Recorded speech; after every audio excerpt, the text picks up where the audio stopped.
And what is up, everyone? I am Joe DeHoyos. I'm the host of Beyond the Woodline. Before we get started with the show, I always like to give my little Bigfoot announcements. If you guys are interested in joining a research team, I am the executive director of the JRG, which is a Jevening Research Group. And hi, Jessica, that's my sister. Um, we have teams in Washington, Oregon, Ohio, West Virginia, Maryland, Michigan, Tennessee, New York State, Minnesota, and of course here in Texas. If you guys are interested in joining a team, man, let me know. We would love to have you. We accept all walks of life. You guys want to help and participate. You don't have to get out into the field. Not everybody wants to. Not everybody can. Uh, you can do your research from behind the computer, your laptop, on your phone. You can find spots. You can find witnesses for us. You can uh, get a history of a place. There's a lot of ways to help, and you can give us advice. We have some research, some experience with researching anything, man. Let us know. We'd be happy to have you. But with all that being said, I know you guys don't tune in to hear me run my mouth. I have Crystal from the Haunted Heifer Paranormal. How you doing, Crystal? I'm good. How about you? I mean, I'm doing great, man. I'm glad that we could finally do this show. I know we've been talking a little bit on Facebook Messenger and exchanging, pleasantries there. So it's good to talk to you here. And yeah, man, just if you don't mind, why don't you give us a little bit of background information on yourself and what got you into the paranormal? Okay. Yeah, I mean, I've always been interested in the paranormal. But it's always fascinated me. I guess whenever I was about 18, 19 years old, I had a friend that was like, "Hey, let's go to this place, Cartersville Church. It's out near Springtown. Let's go out there. It's supposed to be haunted." So I was like, "All right, yeah, of course, let's go." And so I guess that's probably the first time that I've ever had a paranormal experience. We did an EVP. I had no clue what I was doing out there. Um, I was just kind of along for the ride. So we did some EVPs. We left the recorder behind and headed up to a restaurant around the corner and came back and heard some little kids singing and talking and pews scooting around. And um, yeah, so that was pretty crazy. Ever since then, I've watched like all the shows you can think of, all the YouTube videos I could find. Um, and then one day I was like, man, I thought I had to have my own show to be able to go investigate somewhere. Well, little did I know, I found that one of my really good friends, Lisa, she was doing a live and investigating, and I was like, what? I can go do that? So she's like, yeah, in fact, come with us this next weekend or whatever. We'll be going to Old Park Hotel. Um, so I joined her and Becky Vickers, and yeah, I mean, ever since then, it's been at least one place a month, if not more. Most months it's more. Hasn't really slowed down. So, yeah, that's kind of how I got into it. And Nice, I think nice. that the direction for Haunted Heifer Paranormal, I know I'm pretty sure that I'm wanting to take it. It is a new group, so thinking I want to take it more towards investigating private locations, helping families out and stuff like that. But of course, I'm always up for your haunted places that are known for being haunted. So I definitely put those in between. But I think that I really just want to help people out. Right. Yeah. Yeah. And I like that you want to help out people, in their private homes. I think that's very important. I think that's there's not enough of people that do that kind of stuff. And unfortunately, people do look for help and assistance when they have this paranormal stuff going on in their house. And it can be. Do I want to say scary? I guess it can be unnerving for some people, even Hmm. if it's not. But even if they're just looking for answers, say, is there something going on in my house? It's not just Yeah. pipes and the house settling. And like I was mentioning before we came on the air and I was talking, we knew we had something going on in that house that I was living in. Uh, and everyone I would tell about, um, they wanted to come and help. And I'm like, no, we don't need any help. We're good. We're good. It was kind of unnerving and it was scary to some degree, but I mean, we were fine with it. We didn't feel threatened. But it was Hmm. definitely kind of scary because there was a couple of nights where we saw a dark figure. Like I woke up like I don't know 2 or 3 o'clock in the morning. There was a lady standing there. She was all blacked out, just her silhouette, and it scared the hell out of me. But she wasn't trying to scare me, if that makes sense. So, yeah. Oh, that's good. Yeah, we've done a couple this last month or this month that one of them, I don't believe that the place was really haunted. It was more like possibly like a residual spirit that every morning around the same time would walk the same hallway kind of thing. You'd hear footsteps, and around the same time you'd hear dishes being done. But other than that, what was crazy is that we definitely felt something whenever we went into the house. But we believe that the owner of the house is more like a beacon for the paranormal, because as soon as she left, it was like all those feelings kind of went with her. So that was kind of interesting. And then we had another one a couple weekends ago on the 20th, where their land is definitely haunted, and I believe by Native Americans. And doing some research and going back, Springtown is a big place for history with the Native American tribes. So that was kind of cool. So we're supposed to go back out there and investigate again sometime this summer. So I'm excited for that. Okay. What's one of your favorite places that you've been so far, whether it be residential or another place? Hands down, my favorite place to go is Old Park Hotel in Ballinger. Yeah. Yeah. Yeah, and the owners are fantastic. I absolutely love the owners, and have actually become friends with them through this. I've been out there 4 times now, and I'll definitely be going back. Is never disappointed. Something has always happened there. So it's a really cool place, and it's something new, different each time that I've been out there. So that's kind of cool. What have your experiences been like over there? So the first time that I went, there was a toy that kept getting knocked over. Whenever we were asking it to get knocked over, the Boo Bear going off, and it had never gone off before. In fact, we were like, does this thing even work? And then it starts going off. We've gotten EVPs. I was scratched there. We actually heard with our own ears a little girl scream in the hallway, and we could hear footsteps. It just, for a hallway, it was like we were in this room investigating, and for there to be no one else there but us, it sounded like there was so much commotion going on in that hallway. But you look out there and you'd be like, why is there so much noise out here? It sounded very busy. And then we thought we heard a little girl talking, and we all convinced our brains that no, that's not what we heard. It was something else. And then next thing you know, we heard the yell or scream of a little girl, and our eyes, I think, were just huge. We were like, okay, yeah, you can't deny that.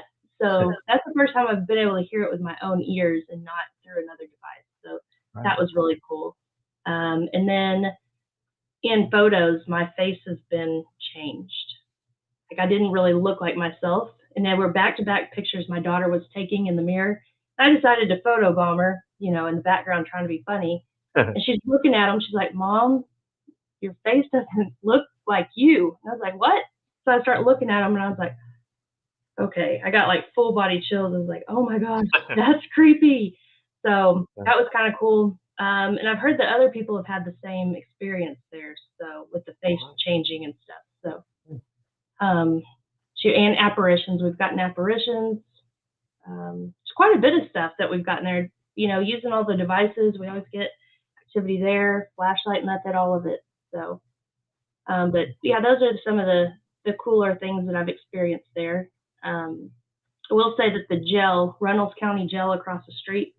So the first time I went out to Ballinger, we went into that jail as well, and it was so hot. It was July, and it was so hot, but we went in there, and I have not felt this at any other location since, but just a very unnerving, paranoid feeling like the whole time. My friend Lisa, she was also feeling it, and her and I both are like, nope, we are not going back in there. Somebody grabbed my shoulder in there. I thought it was my mom behind me, like trying to pull me back, like, hold on, because it was enough force for me to be like, okay, Mom, wait. And I was like, no one's there. I was the last one in the line. And this lady named Sharon, she just looks at me. She's like, I know that face. you got touched. She's like, you're freaking out right now. Is that the first time? And I was like, yeah. So I don't know that I'll ever go back in that jail though. Just the feeling of dread and just paranoia in there. Right. Yeah. Yeah. That's interesting about the scratch. How did you take that? I mean, I was just like, okay, cool. I got scratched. Like, I didn't really want to talk about it a whole lot at first because I was just like, I don't know how to feel about it. And I was Right. I was conflicting in my head. I was like, I don't know how I want to feel about it. Did I rub up against something? I'm like, no, I've been sitting in the same chair for like 20, 30 minutes at least in this Right. corner, and it felt like a bee sting kind of on my arm. And I was like, oh, what was that? And I thought something stung me. And I looked down, and on my forearm, just all the way down, like 5-inch line. And a friend's like, oh, yeah, you definitely got scratched. Right. Like, Right. that's what I thought, but Yeah. something else in a way. I'm always interested when people get scratched because right away people go to, it's demonic or it's evil. Maybe they're trying to get your attention, and that's just, I it didn't got your attention, I right? didn't feel any evil presence whenever it happened. Right. So that's a lot of also why I was like, I don't really know how to feel about it, because I always thought that if I was going to get scratched, that I was going to know that it was like something eerie, And I was just like, what? Why would I get scratched in here? Like, we're talking to, we actually hadn't had much activity whatsoever, and this was in the Victrola room. And before, the other 3 times, I had never had any activity in the Victrola room, but so it was kind of weird. It's always so quiet in there. So yeah, the feeling was not eerie or anything. It didn't seem demonic. I can't remember if we had any kind of activity that night whenever that occurred. I know we were getting like using the flashlight method and stuff like that, but nothing like definite that I can say, oh my gosh, yep, we're getting intelligent answers. So it was kind of weird. That's a lot of why my brain was telling me, no, I don't think you did get scratched. I'm like, Oh. what else could it have been? Like, it wasn't one of those things where it itched. It like burned, So I was like, well, I didn't scratch myself. And I was literally sitting in that chair for a while doing the flashlight method, and we did Estes in there. So either it got annoyed with us, and it's like, we're not talking, and if you haven't figured that out, like, there you go. Right? You. But maybe an irritated scratch. Maybe that's what they were doing. They were irritated with us. Yeah. I don't think demonic. Okay. Yeah. I think if it was something, evil or had bad intent, you would probably have known it. Yeah, I probably would have left that room anyway. Yeah. I think you probably would have got that unnerving feeling like you did as a jail, right? Yeah, that's what I would think. Yeah, for sure. Because there's certain rooms where you can walk in and you just kind of know. I think your intuition and the atmosphere around you tells you like something's off here. So kind of put your guard up. And that's kind of what I do whenever I feel like that in different rooms. I just kind of put my guard up a little bit more, and I make sure to say nothing can touch me. Like, keep your hands to yourself. Do not attach to me. You can't go home with me. Start making all my demands like, nope, this isn't going to happen. So I didn't feel that there. Well, that's good. Have you ever been like legit scared, or was the jail it? Yeah, I want to say like the jail is probably the most fearful. I've had like nerves going into a place, like just like, what am I doing? I think that I want to say that just about every place I've ever gone, the drive there, whenever we're getting closer, I start questioning myself. What are you doing with your life? But no, I think the jail was the only place I was actually scared and was like, no, I need to leave. So, well, actually, I take that back. I did kind of feel that way at Goatman's Bridge a little bit. I did feel that there. I was able to shake that one. Actually, Goatman's Bridge, I would get nauseous every time I went out there. Really? Yeah, I would get really nauseous, and I'd get a headache. And it was like as soon as I get a certain distance away, it just magically gone. I would take Zofran like crazy, Tylenol, and Zofran causes headaches, so it's like trying to battle them, but nothing would ever work whenever it started. And I didn't even realize that was necessarily like a paranormal thing until my friend was like, "No, girl, that's a thing. I think this place affects you that way." Yeah. And she's like, I think you're sensitive. And I was like, well, I haven't, I've been told that a few times. I got told that by two different psychics that I was sensitive and that I had some kind of gift, but I don't know what it is. They were like, you need to quit blocking out this gift. I'm like, what is it? What's the gift? I don't know. How am I blocking it? Right? Yeah, I was like, I have yet to figure that out. Besides, I know my intuition's usually pretty good, but I don't know. Yeah, I was going to ask that question if you had any kind of gifts or abilities, or apparently you do, and you keep blocking them. So I guess so, because I don't even know what it is. Besides maybe my intuition, I don't know. I did actually. I will say, before the private investigation, the first one in May that we did, I walked into the house, and after I got so far in there, I got just chills up and down my whole body. I was like, oh my gosh, I know this house because I dreamt of it last night. I investigated your house last night in my dream, and I already know the layout and everything.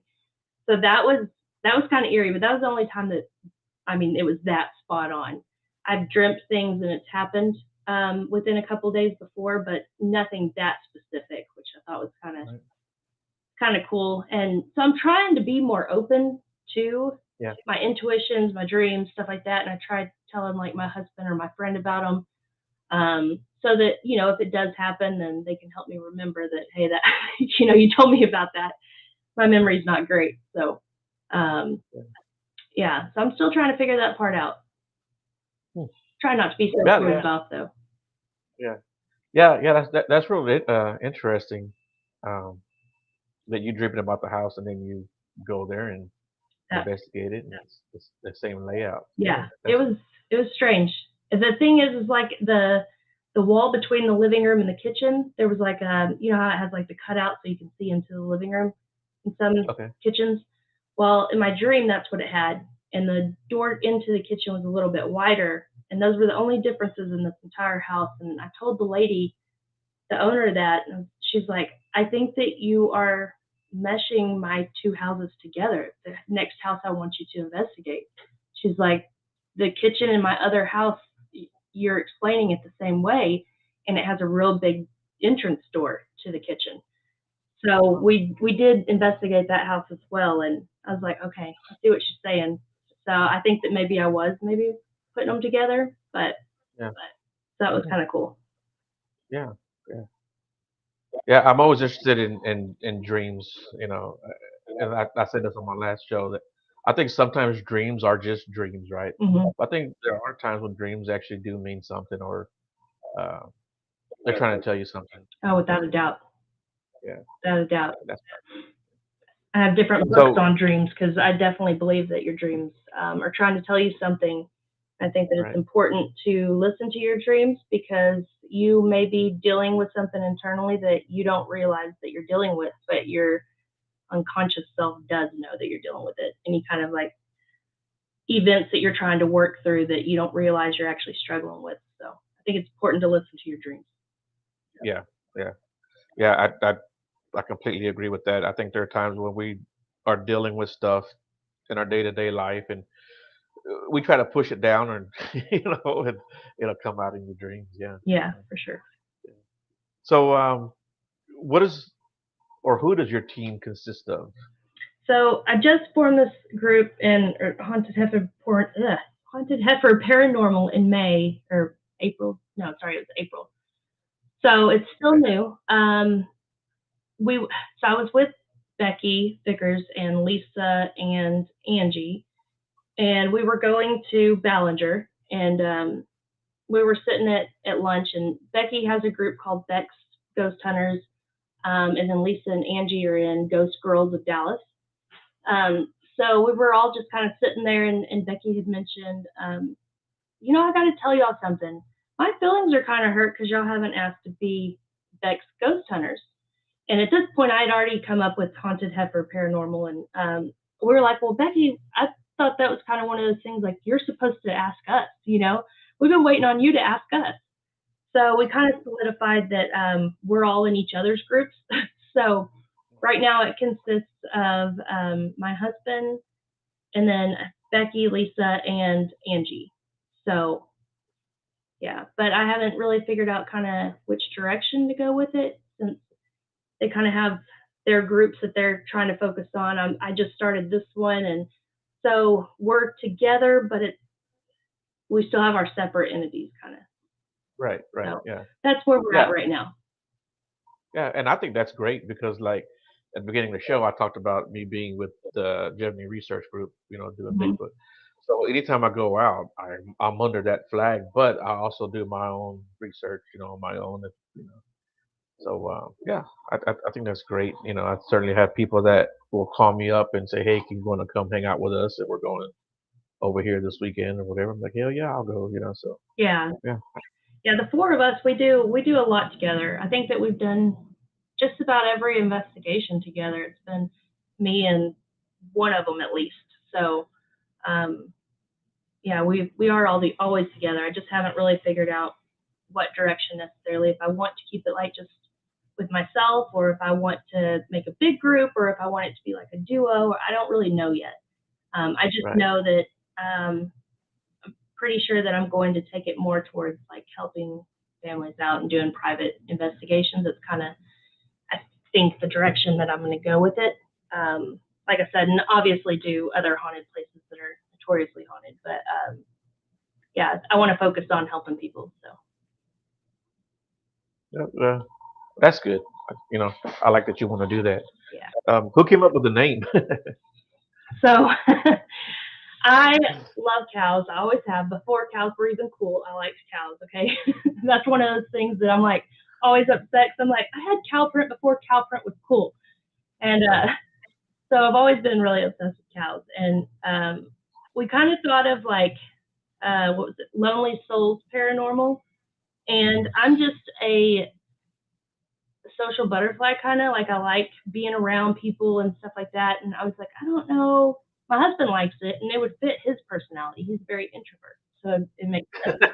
But I'm very extrovert. So I was telling Becky we were driving to Ballinger, and I was like, yeah, I just don't know how I feel about it yet. And she's like, have you made like the any of your accounts under this name yet? And I was like, no. She's like, okay, good girl. I'm so sorry, but that is not your personality. And I was like, I started laughing, and I was just joking at the time, and I was like, yeah, I need something like cow and ghost related, like I don't know, haunted heifer paranormal or something. We both stopped and like looked at each other, and we're like, that's it. She's like, that's perfect. It fits you so perfect. So Becky has pictures of where we had to stop. We had to pull over so that I could pet the cows. And anytime that we pass cows, I'm the one in the car announcing that there's cows. So so she's like, oh my god, that is so you. So yeah, that's That's how I came up with it. mhm. That's cool. And I do like the name, and I think knowing you now, yeah, it's a perfect name for it. Yeah, yeah. And you said your husband is part of the team, or does he just go with you? He goes with me. He ended up using Lonely Souls Paranormal. Um, and I was like, well, that's kind of sad. You don't want to be a heifer. And well, he was like, well, I didn't know because I can't remember what he said, but I was like, well, don't you want to be Mr. Haunted Heifer? And he's like, dang it, I got to wait 15 days to change my name, and then I'm going to change it. So yeah, he's part of Haunted Heifers for sure. Yeah, he could be Triple H, the haunted heifer husband. There Yeah, you go. exactly. I was like, yeah, you'll just be Mr. Haunted Heifer. It's fine. He was like, yeah, I can do that. I can do that. He's like, I don't want to be a heifer. I was like, no, you can be Mr. Haunted Heifer. It's fine. So he started going with us last December was the first time that he had went with us, and kind of funny story on that. So we went to OP Pile House in Mineola, Texas, and we really didn't get much. The owner, she was super sweet, but there's so much going on in the house, like fountains and lights and stuff, and we couldn't turn them all off, and we couldn't really investigate the way that we like to investigate. So we didn't get too much there. And then let's see, we went to what was it? Magnolia Hotel in Seguin, and didn't get too much there. We got like a couple cat ball things, whatever, but not too much there. And then it was Ballinger, and so Lisa and I told Justin, we were like, look, if we don't get anything here, 3 strikes, you're out, bud. You can't go with us anymore. He's like, what? He's like, he's always been a skeptic, so he's like, I need to believe. And I'm like, well, I'm sorry, but if we don't get anything at Ballinger at Old Park, you really can't come because we've always gotten something here. And so he's like, all right, fine. And whenever we heard that little girl scream, of course he dropped a curse bomb, but and then he was like, okay, I believe. It was really funny, but then we were like, all right, you're safe. You can still go with us now. Because we were like, what is going on? Every time Justin's with us, we get nothing. And then, yeah, I think it was just maybe the time and place, maybe it just wasn't right at the other 2 places. So, yeah. And Anthony asked, was it the OP Pile House? Was that the name of it? Yes. Okay. Okay. And that was the one in Mineola, I Yes. think you said? Okay. Yeah. It's a really cool So place. It's a beautiful house. Very pretty. I can't believe I've never heard of that place. I need to look it up. I got it written down, so I'm gonna look it up. Okay. Yeah, and I actually just put a link on my Facebook, and it's on my TikTok where I did like a photo dump of all the pictures that we had taken there. So like I said, we didn't get anything that night. I definitely believe this place is haunted. You just kind of get that vibe whenever you go in somewhere. But we didn't get any evidence really. So, but I definitely think that there's something there. Like I said, the owner's really sweet. But yeah, so I put all the pictures that I had taken actually right before we started the show. So.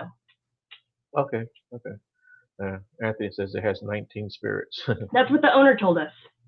Yeah, that's what she told us. There's a lot of cats, so if you're allergic to cats, it's not the place for you to go, though. There's like 17 of them that come in and out. Okay. Yeah. So how did you get your mom to go with you to that jail? So my mom was going with me to most of the investigations there for a minute because she'd always come over to my house and we'd watch Taps or whatever show was on. My husband used to work night shifts, so she'd come over. I think it was every Wednesday, and we'd watch Taps together and stuff like that. So I was like, Mom, we can really go investigate. I was like, are you down? She's like, I've been drinking, but sure. She's like, I might regret this decision tomorrow. So we bought our tickets and we went and had a really good time. And so she also went to Jefferson with me. We went to Ballinger twice in a row that month. And then we went to Jefferson together, and she went to OP Pile House with us too. So whenever she can, she goes with us. So she enjoys it too. And so does my granny. My granny went to OP Pile House in Jefferson with me too. So wow. We kind of did like a 3 generations thing. Yeah. Yeah. So whenever they're able to, then they'll tag along. Yeah. Yeah. Yeah, that's pretty cool, man. I was gonna ask you, like, like, what does like your immediate family think about all this? But that's pretty cool that they help and they participate. Yeah. Some of my family believe and some don't, and that's okay. And right. I mean, I think they all believe, but I don't know. I'm usually the one talking about it, though. Yeah. Yeah. I can't go anywhere, and I'm not talking about Bigfoot, ghosts, aliens, or whatever. And believe it or not, I'm not the one that brings it up. Somebody else will ask me about it. So. That's good. That's good. I mean, shoot. I honestly, I am a big Bigfoot fan. I love Bigfoot. Texas Rat Hunters. Yeah. I think that you actually commented on one of my TikToks or Facebook posts, I believe. I think that we were talking on one of those. So yeah, I love Bigfoot, And I want to go back out to Broken Bow. I definitely think there's a squatch in those woods out there for sure. Oh, in Oklahoma? Oh yeah. Oh yeah, definitely. What is it? Yeah, Hochatown? yeah. Let me show you something that came out of Oklahoma actually. A friend of mine, Shane, gave this to me. He got this in Oklahoma. I don't know if you can see it. Oh wow, that came out of Yeah, Oklahoma. yeah, Impressive. Holy crap, that's a lot bigger than what I thought it was going to be. yeah, yeah. Wow, I mean, that's pretty it's huge. cool. I don't remember. He doesn't have. His name is Shane Church. He's part of the Southern Bigfoot Alliance group. Um, yeah, he doesn't have the actual size. I don't remember if it's 16 or 18 inches, but yeah, Wow. you can definitely that definitely, and you can see like the calluses. Is that a casting that they like put into the mud where the print was? Is that how that's made? Yeah. Okay. Yeah. Yeah. That's really cool. That's really cool. Yeah. You know, there's places going East Texas towards like Jefferson and stuff that I definitely get Right. the Squatch vibe too. Yeah. Like, Yeah. I just want to go knock on a tree and see if one of them will knock back.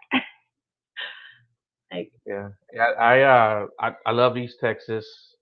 And of course, I go to the San Luis Forest quite a bit. That's like the biggest uh, research or investigative spot that I go to. So there's been plenty of activity in the San Luis Forest. So I would definitely recommend that, and the Davy Crockett also. that's very cool. But here I am. It's the most like the most research. But there's Sam Houston, Davy Crockett, the Angelina Forest, of course, the Big Thicket. You know, Caddo Mills is a big area too. Oh yeah, that's not too far from Fort Worth. I think Oh it's like yeah. what, an hour and a half or so from Fort Worth, something like that. It's not too terribly far, but my perception of time isn't that great either. So, Yeah. but yeah, no, I've never been on a Bigfoot hunt. I've always wanted to, but everyone that I talk to, they think I'm crazy. So Yeah. I'm like, well, that's fine. And my husband, we got into like a debate one time in the car. Actually, it was driving to or from Oklahoma. I was like, you know, I think that Bigfoot would be friendly. I think that he would just need a hug. And my husband's like, no, he would kill you. I'm like, no, he won't kill me. So now we were going back and forth. Is he? I wonder if he's nice or if he'd be aggressive. I don't know. I'm gonna go in for the hug though. Yeah, the people that I've talked to they've had some pretty aggressive encounters. Okay, maybe I'm not gonna go in for a hug. Yeah, and so this one area where my good friend Walter, where he had his encounter, he thought he was going to die. He thought it was going to kill him. So we now researched that area. We found a hog with his head ripped off. Oh wow. No arrow wounds, no stab wounds, and no bullet wounds. Just the head ripped off. No cut marks. Just ripped off. Wow. And it was a Yeah. big hog. I bet that hog weighed every bit of 250 pounds. Wow. Yeah. So That's impressive. Rip the I don't hog's know head off. what to rip a head off of a hog. And, Yeah, that's impressive. it is in the same area he had his encounter. So. Wow. So what makes you what do you really want to find a Bigfoot then? Like, Yeah, I think if I can see it from a reasonable distance and not piss it off, I think so many people have seen it and not had anything happen to it. Of course, there are people that disappear all the time also. So true. What made them disappear, I guess we don't know yet. Right. They weren't around to talk about it, but I've definitely talked to people who've had not just scary face-to-face encounters, but physical encounters also. Had talked to a guy in Louisiana. Him and his brother both got attacked. It was pretty violent. He sent me pictures. They tried to tell him it was a bear that attacked him and his brother, but they were in the swamps of Louisiana where there are no bears. Yeah. Wow. They were pretty graphic pictures. They got tore up. Yeah. Man, that's crazy. Well, Yeah, but I want to go find Bigfoot. like, what are you gonna do whenever you find him? What if you just walk up on him? I mean, you better run. You're not gonna outrun that thing, that's for sure. Yeah, that These would things be hunt down terrifying. deer. Yeah, these things hunt down deer. I talked to a guy in Possum Kingdom. You know where Possum Kingdom's at? Yeah, I do. Yeah, it's not too far from your area, really. When he was a teenager, he was fishing. His dad was I don't remember if he was like a park ranger or a game warden, but he was one of those. And they lived in Possum Kingdom, you know. Hmm. He went fishing one night and he saw all the deer run out and they ran straight through the cove where he was fishing instead of going around it because they were trying to make a straight line to get the hell out of there. And two squatch come out on all four chasing the deer, Hmm. grabbed one of the deer from the hind legs, and he said it just snapped its legs, Oh, wow. its hind legs. And he said the deer was trying to run with its front legs, and the other one grabbed it, picked it up under his arm, and he said I guess he broke his neck. As soon as he picked it up, he stopped screaming and stopped moving. Oh, And they man. looked at him and turned around and walked away. Oh, wow. Yeah. So if they can catch a deer, they can catch me. Yeah, for sure, definitely. We went and stayed in Arkansas for Christmas this last year, and I was really hoping to get out there because we were in a cabin. It was in gosh, Ponca. Yeah, it's the name of the town. There's a population of 14 people, not 1,400, but 14. Um, so we were in this cabin, and I mean, there was nothing around but trees, and I mean, we were up in the mountain. I was like, I really want to go through here and look for signs of Bigfoot, and so we had planned on it. Well, we had gotten a huge blizzard, like huge winter storm that rolled through, and nobody was going outside. It was like -30, so I missed out on that. But anytime I'm back up there, then I want to go back. There's some really pretty trails and stuff too, supposedly, and elk and all that. So I would imagine that that would be prime location for a Bigfoot with all the wildlife out there. Yeah. Anthony says, I have and still investigate the forest in San Antonio. There's a cryptid there and portals. I've heard that. And actually, when you talk about Goatman's Bridge, Hmm. I've heard people talk about them seeing portals around that There area. is. There's a tree that is believed to be a portal, um, and my good friend Becky, I believe that it was her that was out there. That this boy was joking around and decided to touch the tree after she told everybody no one touched the tree. Like bad things happen whenever you touch this tree. So he touched the tree and evidently he was in a car wreck on the way home. He didn't die, but it was a pretty severe car wreck. So she said that that just solidified that for her that tree was no good. But it's supposedly a portal, but it's also has, I guess, curses or something on it. I'm not really sure that it causes you to have some pretty bad luck if you touch it.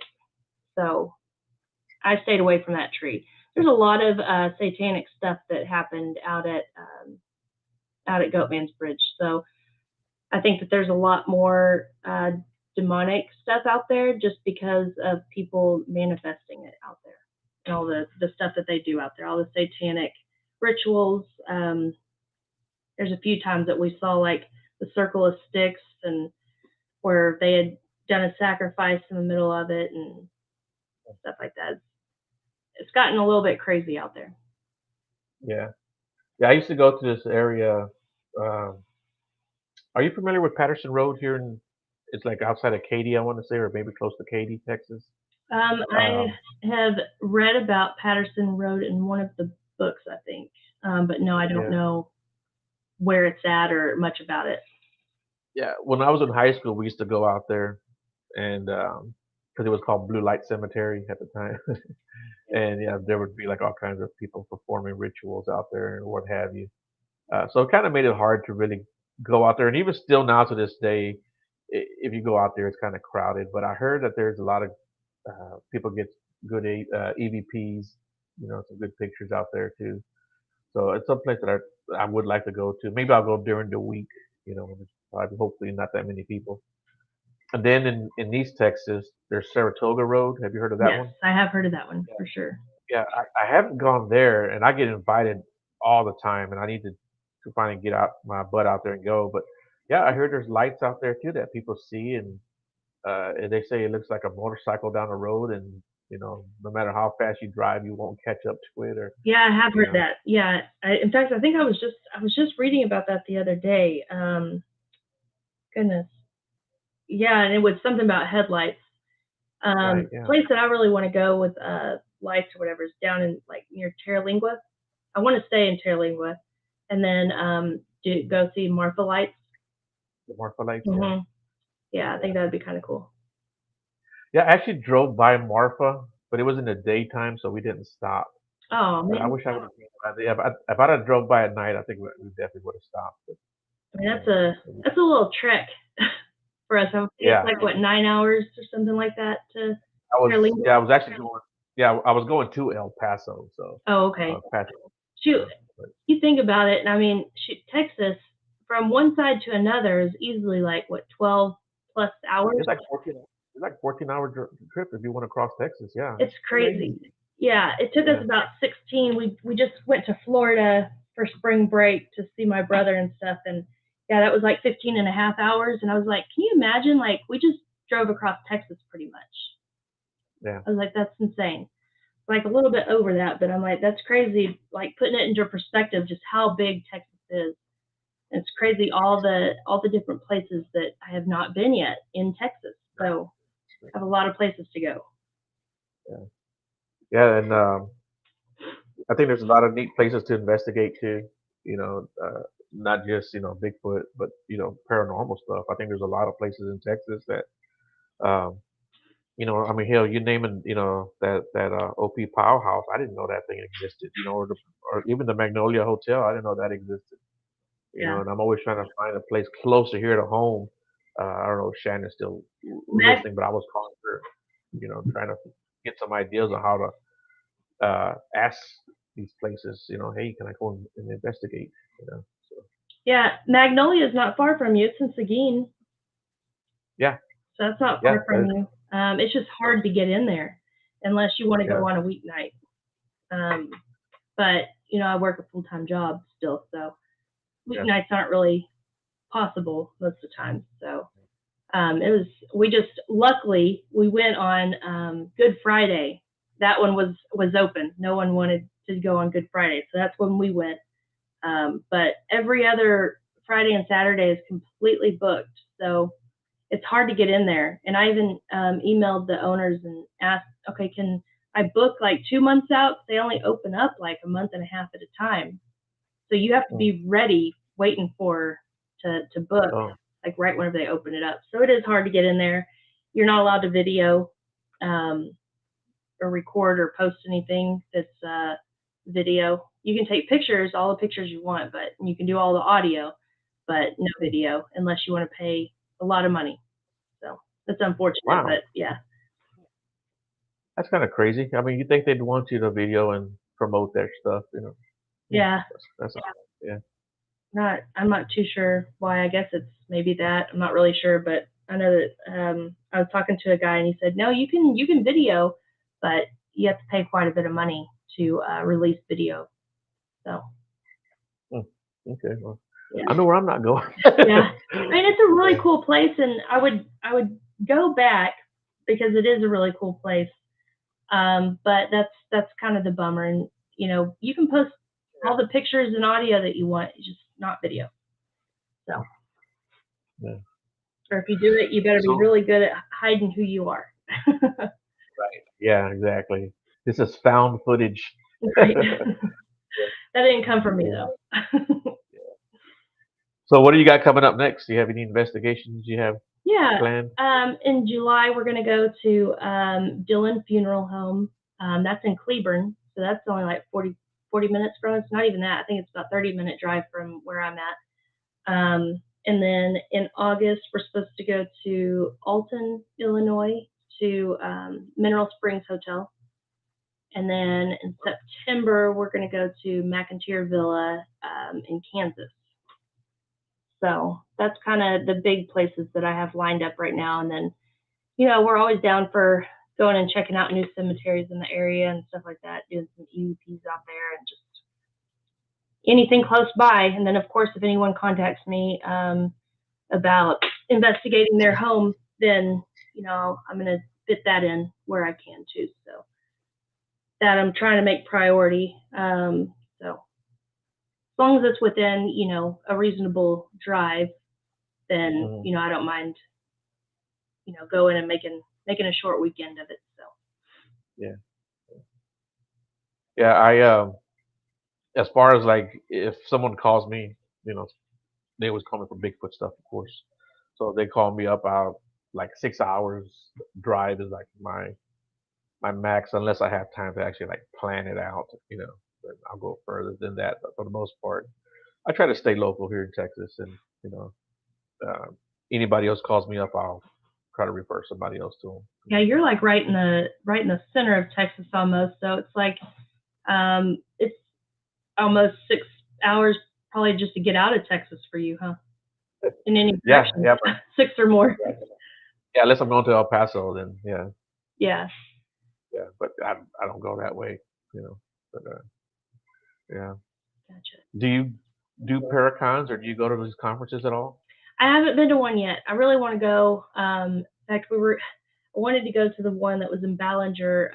It was Mother's Day weekend though, and Hmm. so we ended up not going. But yeah, I definitely want to go to one, but I've never been. So hopefully I'll make it out to one pretty soon. We'll see. I think there's going to be one. I think that there's one in Jefferson. Yeah, I want to go to the one in Jefferson, and if they do another one in Ballinger, then I want to go to that one. So Yeah, I know they have the Paracon in Jefferson, but they also have the Bigfoot convention there also. yeah, they do a lot of different stuff out there. I think that they do a little bit of all this supernatural stuff. Yeah, they used to have one in Huntsville. They haven't done it in a while, but hopefully they bring it back. I think the last one they did was right before COVID, but they haven't brought it back. So maybe maybe they'll bring it back sometime, Yeah, or maybe I should just organize it myself. I don't know. there you go. There you go. That'd I be don't know kind if of I want cool that in. Yeah, to host yeah. an event. That'd be pretty neat. I definitely want to find one and go to it, but yeah. So there is one place that I'll tell you about that's kind of, you probably haven't heard of it, that maybe one of these days I might go back, but not anytime soon. So we went to Missouri, Springfield, Missouri, to go to the Pythian Castle. It was just an all girls trip that Becky put on. That was in February, and so one of the girls in our group, they were able to get us into Wendyville General Store, and so it's a tiny town. I mean, you're driving out there and you're like, where the heck am I? Like, it's the tiniest little town. And then we get there, and you kind of have that feeling that it's definitely haunted. But the owner out there started telling us all these stories about, the murders that were going on out there, and like cannibalism, and the town's corrupt, and like all this Oh, stuff. And one of the guys had not been caught and put in jail yet. So he was still. She suspected that he was out in that area still, because I guess he has a kids and a wife or girlfriend out in that area. So the whole time we were all kind of like watching windows. We are like, oh gosh, are we the next ones? So that little general store, it was a really cool store. It had like old receipts and stuff where it had everyone's handwriting stuff, which I always find that really fascinating, seeing handwriting and people writing from days and days ago. That, like, I think that's really cool. Um, but I definitely want to make it back out there one day. I just want to wait until they are caught, both of them, so we can actually focus on the ghost and not dying. So, not becoming a ghost. yeah, because I was like, oh my gosh. And then you start reading about it. I mean, you can go down a rabbit hole with this stuff. They have like Facebook groups and stuff where they're like, what really happened to Cassidy, and all this stuff. So, you could go really deep into that stuff. And I'm just like, no, I'm going to stay out of that rabbit hole. I don't want anything to do with it. But yeah, that store was so cool. But I mean, everything was still left in it, like food, drinks, like, I don't know, they had like little, candies and all that. That she's like, it's probably all expired, but if you want it, then like, no, we're good. Thanks, though. Oh, But like all kinds of stuff in the stores, T-shirts and all kinds of random stuff. And they have 2 bedrooms there too, where you can actually stay the night. I don't know exactly what they were charging. 2 of the girls in our group, they were going to stay the night, and ended up not, after hearing about the serial killer on the loose out there. So That's crazy. yeah, but Pythian Castle, that I would like to go back there too. That place is really cool, really cool. It's huge, definitely huge, and it was pretty cool 'cause it was just us women. We had the whole place to ourselves. That was a really cool experience. So I think it was like 40 something thousand square feet, I think. If I'm Oh, not wow. mistaken. Yeah. So it was big. Yeah. Yeah, that's definitely a place I would like to go back. I definitely think it's haunted. We did get they call him Mr. Boots. He's down in this like tunnel under the main castle, I guess. Um, and you could hear his footsteps, and we did catch his footsteps. So that was kind of cool. Hmm. Yeah, that place is Okay. really neat too. What's your favorite equipment to use? Shoot, I like video. Okay. But I really like just getting EVPs. Like something about just EVPs, like that one will make my hair stand up. It's like those are I don't know. Like I have some EVPs that I've posted that where they have like an accent. I just think that they're so cool. So I like getting EVPs. But other than that, I like doing the Estes method. So I'd say it's probably the spirit box. But just using the small, cheap, inexpensive stuff like flashlight sessions or, that kind of stuff is what I prefer to use. We have some of the, expensive equipment. I just got a FLIR. I have yet to catch anything on it, but I've only had it for maybe a couple months. I've only taken it on a couple trips. So I think the thermal's pretty cool, especially if you can back it up with a picture of an apparition or something. Or Right. use the SLS too. And if you're stick figure, you also have like a cold spot or something. That would be pretty cool. So I like all the equipment, but I like to keep back to the basics. I always like using spirit box or flashlight method, and just running the audio recorder on your device. That's probably my favorite. And taking lots of pictures. So I like seeing it. I like hearing it. Like getting voices. I think that is like the coolest thing. So, but if I can get it on video, that's even better. Who listens to all the audio? Who has to play that all back? My husband and I do. So I work from home. I'm a product manager for a Corvette company. So I'm sitting at home just adding product online all day long, working in spreadsheets all day. So just put my earphones in, I just type away, and so I can do like 7 hours of it if I really wanted to. Of course, I have meetings on and off throughout the day all day, but so I do that, and then my husband, he'll lay in bed and he'll put his headphones on and he'll disappear into EVP land. So he'll do that for a couple hours a night. He goes through his and I go through mine, and whenever he finds something or I find something, we get with each other and get those timestamps and see what they heard from their side. So it's usually him and I. That's good. I enjoy going through it though. I mean, Yeah. I like having the background noise anyway whenever I'm working. Mhm. If I wasn't listening, I would have the TV on anyway. So Yeah. in the background or radio or something. So yeah. I've got hours and hours and hours of audio that I haven't heard or listened to Hmm. from doing my Bigfoot stuff. Um, so because at my job, I can have on my earbuds. They don't say anything. They don't care. But it's just so loud in there that trying to listen. So I decided what I do all day is just listen to different podcasts and listen to YouTube videos or whatever Yeah. on ghosts and Bigfoot and UFO stuff. And I listen to a lot of those podcasts as well. So now we'll say that whenever we were in Ballinger at Old Park, and we heard that little girl scream, none of us were recording. I was so upset. The only thing recording though was a body cam that was in one of the rooms nearby. So my friend has yet to go through that evidence. So whenever you watch this, you know who you are. You need to go through that evidence. There you go. We have people in our group that doesn't like going through it or doesn't have time for it. But yeah, I've told them, I'm like, hey, send it over to me. I'll listen to it. I'm at home by myself, so just working. So I'll go through it. Right. So like right when COVID hit and everything shut down, um, my friend Shane, the same guy who gave me the footprint, he called me up. And he's like, "Hey, I'm gonna send you something. Tell me if it was from your recorder, because a lot of recorders will have the name brand of the recorder that was used."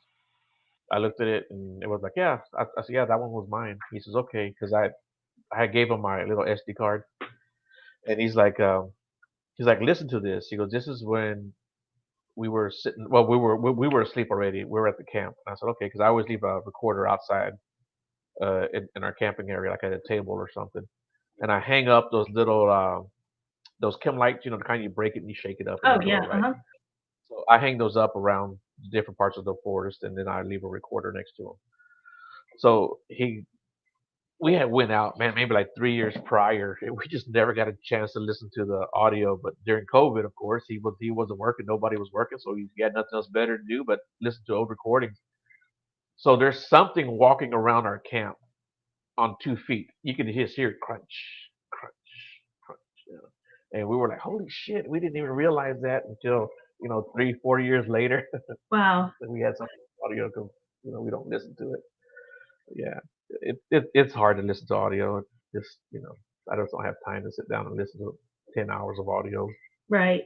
Yeah. And honestly, I will say, like, I have an audio recorder that I'll use at different things, and I have not listened to all of those. Um, so I prefer to use, I guess, my phone just because it's always with me. So whenever I do have the time, I'll just start listening. But the audio recorder, it's like if I do find something, okay, now I got to go to the computer and I got to upload it and I got to do that. So it's like I don't want to do all that. So I'm like, do I really want to listen through that? So Yeah. it's like I think that if I do EVPs, I just need to keep it to my phone because I know I'll actually go through those and listen, especially whenever I need to free up more space. Well, I'll tell you this: we got an EVP from the house that I used to live in. Uh, Two of my kids went into the room and they did an EVP session. They asked one question, but it was my son asking the question, and my daughter had her phone in her hand, so she was videoing. My son had the audio recorder. He asked the question, he gets the response, and it only came up on the audio recorder and not the phone. Oh, Because he asked, "Is anyone here?" And you hear a voice go, "Yeah." On the audio recorder, you can hear it clear as day, but on my daughter's phone, nothing. wow, that's crazy. Huh, Yeah, yeah. I'll send you that EVP here after we get off the air, just so you can listen to it. It's pretty simple, but yeah. that's pretty cool.